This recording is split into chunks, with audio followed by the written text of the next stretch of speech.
Welcome to Creating Disney Magic with Lee Cockerell. Lessons in leadership, management, and customer service. You can create magic too. I'm your host, Jody Mayberry, and I'm here with Lee Cockerell. Lee, how are you? I'm good. Thank you, Jody. Well, Lee, I've got two updates for you. My dog, after his surgery, it's been weeks and weeks of recovery, and he finally got clearance to go swimming, which for a Labrador Retriever is a big deal. You would have thought it, that he had gone to Doggy Disney World because he was so happy. I know how he feels because when I was about 10, I cut my leg open on a Coke bottle that fell on the concrete at a 7-Eleven, and the glass went into my leg, and I couldn't swim for half the summer. And when you're 12 years old and you can't go in the pool or the lake, it's miserable. So I know how they feel.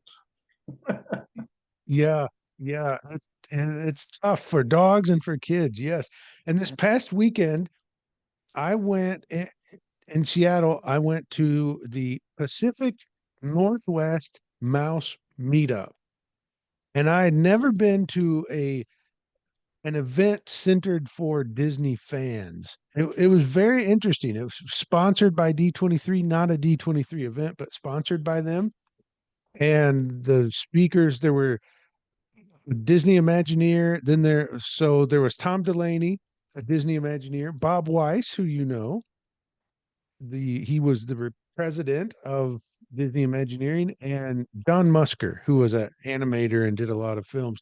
But it's very interesting that I think it is true that Disney will always be popular. My goodness, there are some people that are so fanatical and so loyal to Disney. Yeah, I'm going out to a store here in Winter Garden next week. I got a note from them. They opened a store after the pin trading started back in the year 2000, 1999, I guess, and they have 100,000 pins. She had a lady the other day said a guy came in and he was selling pins and he sold all 300 of them within, and so it's just apparently a giant business. And so yeah, there's a lot of interest in that stuff. That's great. Good. Well, good. Does does that store know your role in getting pin trading started? They do, and actually, that's what they want to interview me about that very subject. So I'm going to go out there next week and do that. Ah, all Yeah. right, very good. Okay, Lee, before I get into this topic, and I'm looking forward to hearing what you have to say about this. We're talking Disney fanatics. Well, if you love Disney, you should call our friends at Magical Vacation Planner because they can set you up with the best vacation you could possibly have at Disney or on a Disney cruise. You can reach them at 407-442-2694. Okay, Lee, we're going to go back into your past this episode Mm. because there's something that happened to you many years ago that I want to dig deeper on. Okay, you'll remember you were with Marriott and you wanted the big promotion, and there were some regional vice presidents that had to approve of it. And there were five supported you, four did not. And you happened to see the list that had everybody's name and you found out who did not support you. And then you went about over the next several months fixing your relationship with the four who did not support you. Yeah. And you and I have never talked about that. So here, the first time we're going to talk about it, we're talking about it on an episode. So you knew which four people didn't support you because you had been pretty rough back in those days. You were known as the Doberman. And that's kind of why they said, we don't think Lee's ready for this big job. What did you do over the next few months to fix your relationship with those four vice presidents? Well, the way it first happened is I was in my boss's office. He was delivering this message to me that I wouldn't be considered for this job. He'd polled all the regional vice presidents and he had a list of them. And luckily, I can read upside down. So I made a note of which ones they were, and I know, I tell the story. I believe I was at least 50% responsible for that relationship because I was very aggressive. I pushed people hard. I followed up very closely with people, and a lot of people there not so organized don't like that when you keep pounding them and you're back and you never go away and so that's in fact, for all of us need to remember that you're often not considered for something because of your reputation. How do you keep that reputation in balance? Getting things done, but also being not not annoying. When you go from responsible to annoying, that's when you get in trouble in life. And so I just made a note of that, and I just started dealing with them on purpose, or sending them notes, or every time I would see them or meet with them, I take on a very much more emotional, personal discussion with them in a less aggressive way, and just like anything. If you When you're a teenager and you want that date, you adjust to the lady, whatever it looks like she wants.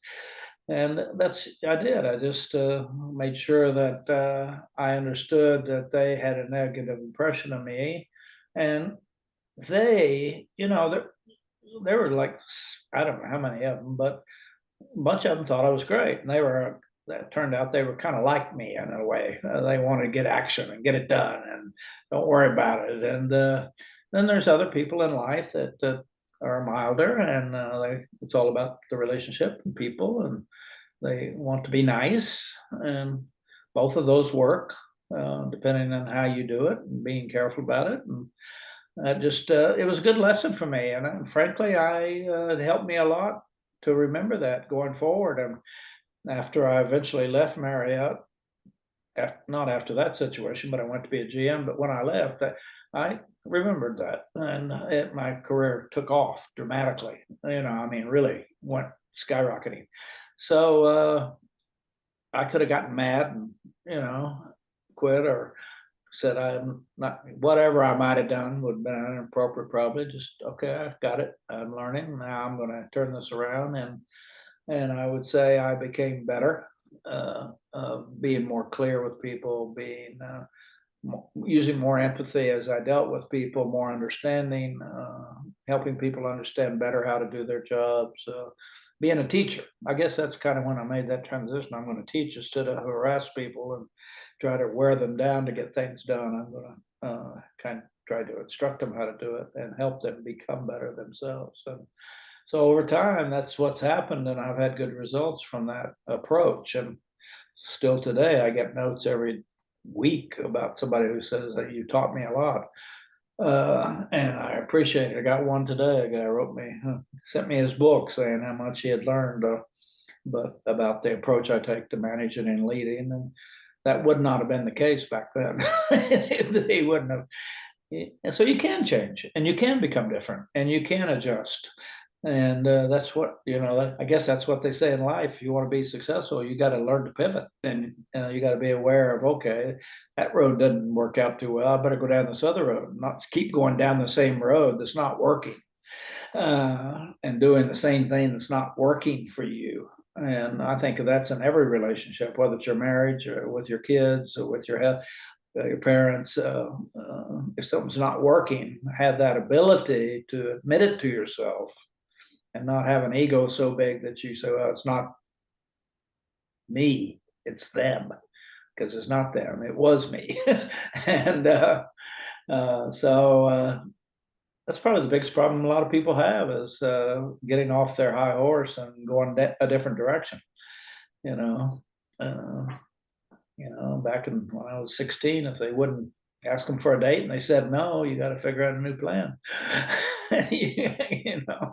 And hopefully you get the right plan and things turn out the way you want them to. And I think that's in everything we do every day. When it's not working, kind of step back and try to figure out, why isn't it working? Is it me? Is it them? What is it? What am I missing here? And not just being sticking with your ego where you think no, and being hard to coach. You got to, I would say, most of the time when you got a problem in your life, it's at least partially your fault. It's not always somebody else's fault, which a lot of people like to blame. People blame their whole life on somebody else. And in fact, we've got that ability to step back and change, take a different direction.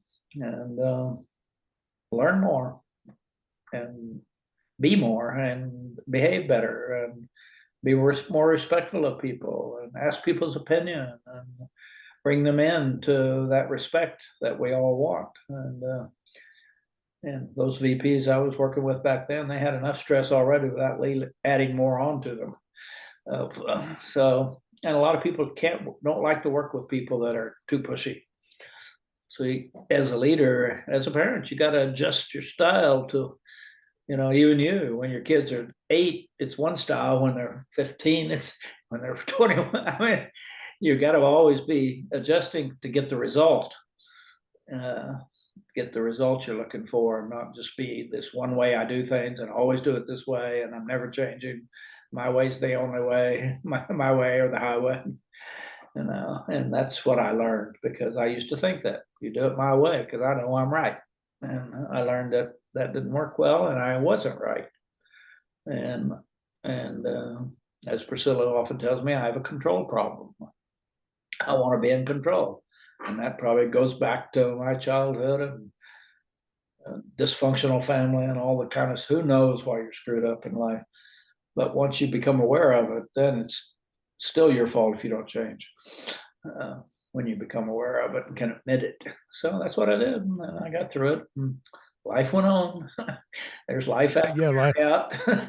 And I got there. a, a good life after Marriott, it turned out. The Yeah. the four vice presidents, did did you tell them, did you talk to them, and did they know you were trying to fix that relationship, or you just quietly No, but did it? I saw a couple of them years later after my huge success at Disney. And they were really nice to me. They thought I was a big deal.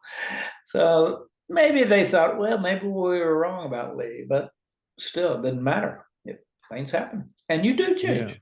You're different now than you were at another time, and maybe Well, I you deserve it. I remember you telling me, for many reasons, leaving Marriott going to Disney was good, but you said one of the reasons was at Marriott, it was hard to escape the reputation that you had built. Even though you felt you were a different leader than you were early, it was hard to escape that reputation. But at Disney, it was a fresh start and you could be the leader who you were. Yeah, and I think the point there is people have long memories. Mm, You change maybe, but they don't. It's still sitting in their head. yeah. They don't see the change that you. I mean, it's just we remember. I think about people now. I'm sure they're great, and I remember them like they were, because I'm not around them anymore. So I'm still thinking they must still be a problem, but maybe they're not. And that's the brain captures what it sees and thinks and hears and keeps it. Yeah. Okay. So, Lee, if we have made, let's just say it was our fault and we messed up a professional relationship. Give us some advice on how to fix a professional relationship. Yeah, I mean, there'll be times when you might go bring it to their attention, say, "Hey, I was wrong about that." But I think just generally, if you know you got a situation, as you start to really, and I don't say act, but you start to behave differently with that person and approach, especially they're above you and have an influence on your career and life. Uh, so you adjust to that and make sure you do it on purpose, even though you may not even agree with it at first, but over time you'll probably come to, oh, that was a good decision. I needed to do that because it's like Priscilla, she's in charge. I have to adjust. So, and that's how it is. You got to play the game until you're trying to win the game. And when you change, you actually do change. Actually, when you change your behavior, you actually change. So it's a weird thing that when you start behaving differently, you start behaving differently. It just becomes a new you. And that's why I think this thinking about what's going on around you and what's happening and what is it me, is it them, what's going on, why didn't I get what I wanted, why am I feeling insecure about this, to try to think about what is causing this. And yeah, you'll probably, and asking other people. Maybe you got a friend, hey, what do you think? you got a good friend, they'll tell you it's you, Lee, you're a jerk.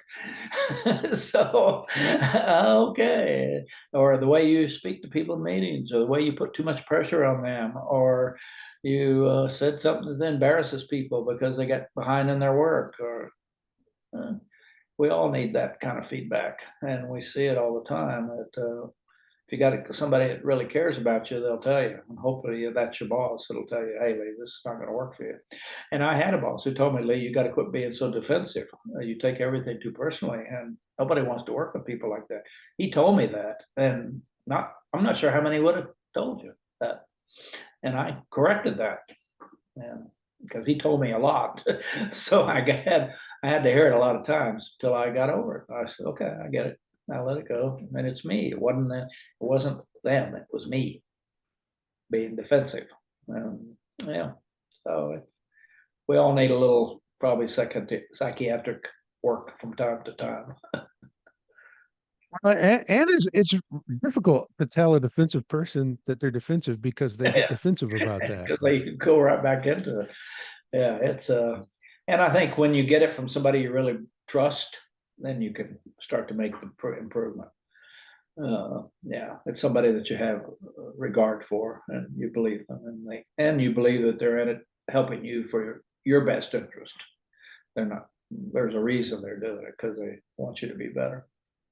Yeah. Well, this may seem like it was random and it came out of nowhere, this heat from Lee's past, but the reason it surfaced for me, it's in volume 45 of the Main Street Leader, where Lee shares that story.